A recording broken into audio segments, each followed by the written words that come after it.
They fought and some have died for their country on 3 separate tours of Afghanistan. And today, soldiers from the Royal Anglian Regiment suffered abuse on the streets of London. Their homecoming parade through Barking was marred by a group of Muslim anti-war protesters who heckled them as they marched through the town centre. At times, tempers frayed and the anger boiled over into clashes with police. This evening, the soldiers' families were angry too. 5 members of the 1st Battalion Royal Anglians have died during their 3rd deployment to Afghanistan, including Lance Corporal Scott Hardy from Chelmsford. Ron K. Phillips was in Barking.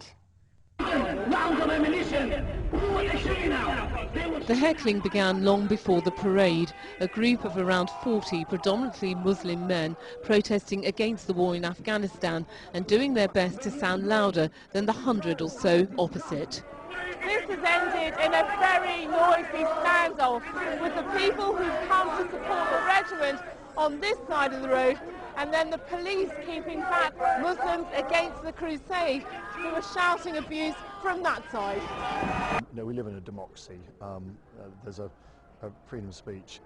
We're here at the request of the borough. There's lots of people here to support us, and it's our opportunity to say thank you very much to the locals who have supported us whilst we're in our operations.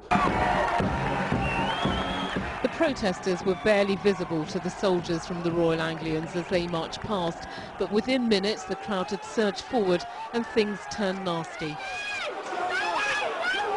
There were 2 arrests for public order offences, but organisers say the actions of a few did nothing to detract from the main event. I don't really care about them. I've got my views on them. I don't think they should be allowed to be. I've written to the Home Secretary asking for them to be banned. Quite frankly, this is about the Royal Anglian Regiment and the people of Barking and Dagenham today. And the people of Barking and Dagenham agreed.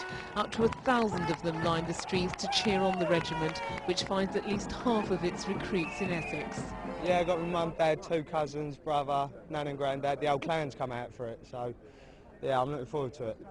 It's going to be a good feeling to see what family and friends is, so it's a good feeling for both of us, really. In the crowd cheering the brothers on, 3 generations of their family who were just pleased to see them home after the regiment's 6-month tour of Afghanistan.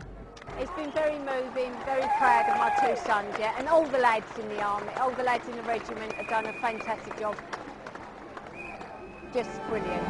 The Royal Anglians have completed 3 tours of Afghanistan. 5 members of the regiment lost their lives in this tour. The first soldier to die during the campaign was Tony Nicey Williams, killed by sniper fire in Helmand province. If it had been here today, he would have been so proud, but I'm sure he's looking down on everyone, smiling away. It was a day when people of all ages and races came together to acknowledge the regiment known as the Vikings for the sacrifice they have made, and the soldiers in turn thanked the people for their unwavering support. Ron K. Phillips, London.